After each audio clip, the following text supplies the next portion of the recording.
have to do anything. You're tired from work, so rest. What if you get hurt? I wouldn't want that. And she wouldn't let her do anything. If there's someone who gets injured just from washing underwear, I'd like to see that.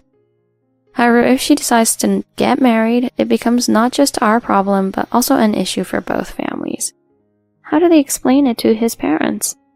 That was the biggest problem. I've heard that it's not uncommon for couples to have small weddings these days, which might make it possible for the two of them to keep it a secret somehow. But what about afterward? Even if they managed to get married, I can't imagine that mother-in-law of mine allowing them to live as a couple. She's been terrible to me and my husband. So I dread to think what kind of attacks she'll launch against my sister-in-law's boyfriend. It would be fine if they were just used as cash cows like my husband, but it's unlikely to be that simple. She's only thinking about how she can make things easier for herself somehow. The only reason she told us she was getting married was because she wanted us to intercede if anything went wrong. She's always been naive in her thinking. Those words from my husband made me remember. Come to think of it, she didn't help us at all during our wedding, did she? Actually, it seemed like she was enjoying the food everyone left behind when we were going through a hard time. Does she enjoy eating out of other people's misery? Can she protect her husband with that? If she can't do that, then she's not even qualified to be married. It would be better to suggest breaking off the engagement even now. That way we can avoid dealing with such an unhappy person. I don't care what happens to them. I'll spend my life protecting you, my beloved wife. My husband, perhaps embarrassed by this declaration, blushed and looked down. I love my husband like that. That's why I chose him. Then a few months later, my sister-in-law contacted me again. Now she wants to introduce me to her boyfriend too. My mother-in-law hadn't found out yet. Well, if she's serious, I guess I can't help but support her.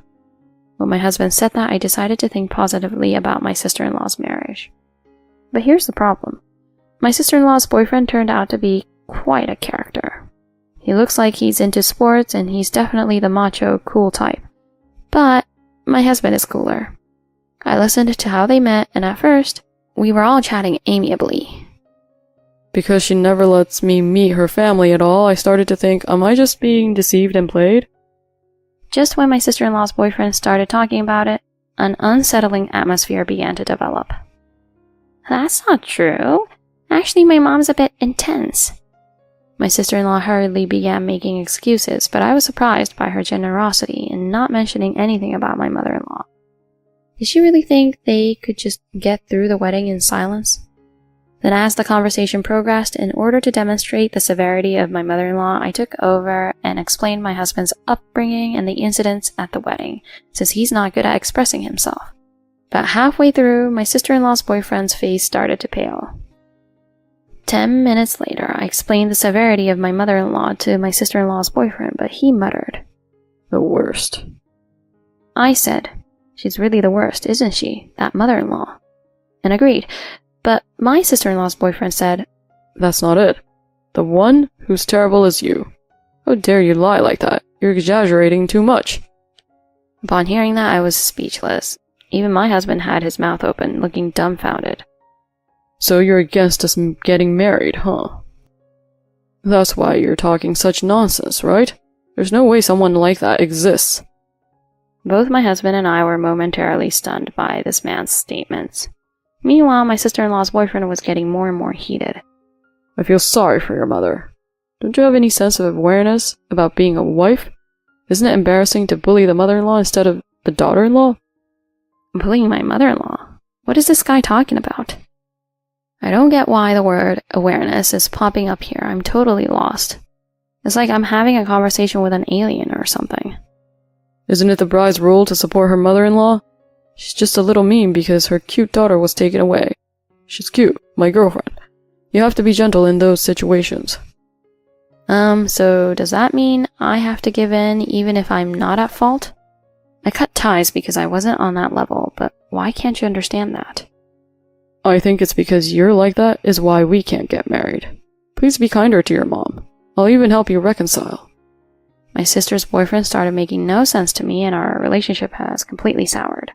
I never thought there'd be someone as unbelievable as my mother-in-law here. The world is small. About 2 months later, my sister-in-law's boyfriend forcefully planned a wedding. That said, it was a modest affair with just immediate family from both sides, close friends, and nearby relatives. Well, if it's like that, the damage might be minimal, even if my mother-in-law causes some trouble. I was drinking when I got the call about the ceremony.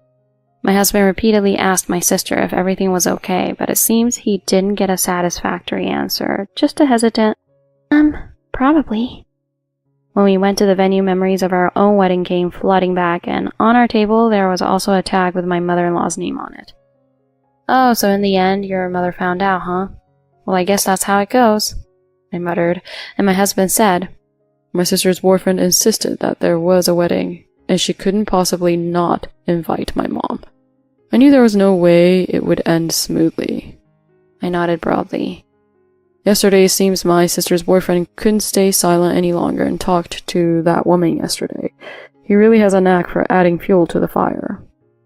That woman is my mother-in-law. My husband hasn't called my mother-in-law by her name since then. A few minutes later, my mother-in-law, dressed appropriately for a wedding unlike last time, appeared. However, she came with an unbelievable person. Yes, it was an unfamiliar baby. The unexpected appearance of my mother-in-law left both relatives and other attendees in a stir. Then my mother-in-law slumped down and mumbled something about my sister-in-law's boyfriend.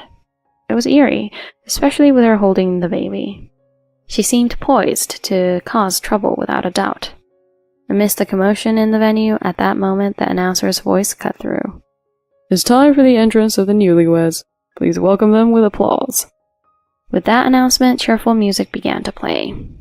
Once my mother-in-law was forgotten, the venue erupts with applause. My sister-in-law and her boyfriend appear at the entrance, and the spotlight shines on them. My mother-in-law suddenly raises her head.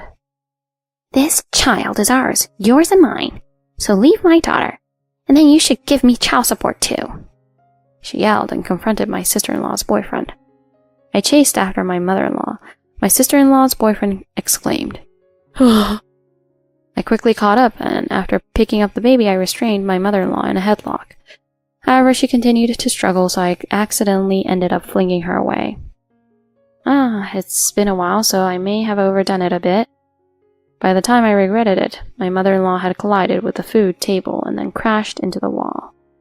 Yes, I took judo from elementary school to high school. For someone like me who was used to throwing adults left and right, throwing my mother-in-law was a piece of cake. I guess it's just been a while, so maybe I got a little carried away? I regret doing that. I wish I could have thrown her like that at my own wedding, and I felt guilty for ruining the food. I'll offer to reimburse her later. My mother-in-law was a bit puzzled by the suddenness of the situation. Apparently, the strike was not bad.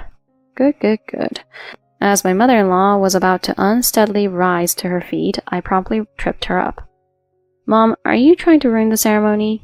And whose child is this baby? You don't really think it's her boyfriend's child, do you?" As I said this, I looked at my sister-in-law's boyfriend, who vigorously shook his head. Then my mother-in-law. "Yes, that's right. I just borrowed this baby from around here. If I claim it's yours, I can get child support and separate you from my daughter. I thought I was killing two birds with one stone." Everyone was stunned by her unbelievable statement. When it was our turn, we cut ties because you ran off with all the gifts. But what are you planning to do in this situation? I declared loudly enough for my sister's boyfriend's parents to hear. The venue fell silent. My mother-in-law turned bright red in an instant. To my question, my sister's boyfriend's father, Of course, we'll cut ties. Is that okay with you two? He glared at his son. Of course. I don't want to have to deal with such a lousy person in the future. You're okay with that, right? Of course. So, Mother, thank you for all you have done for me. I'm going to sever my parent-child relationship with you as of today. My sister declared the estrangement. After that, my sister-in-law's boyfriend came to me.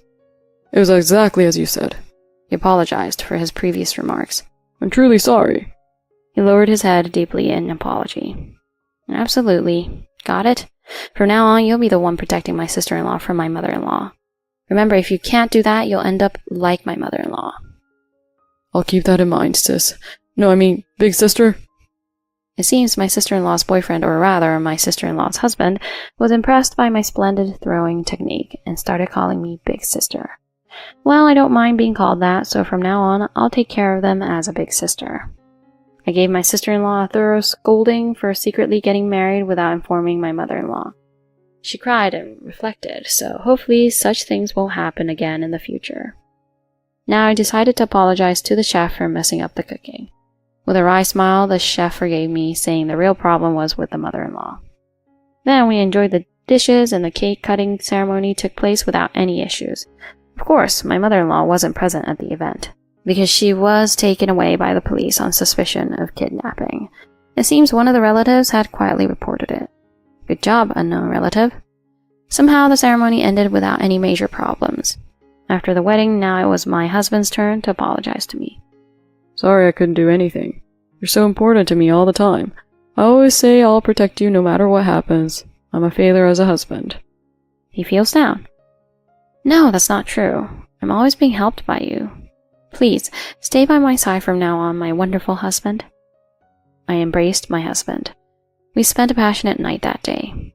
Then a few months later, my sister-in-law and her husband consulted a lawyer and even prepared legal documents for the estrangement.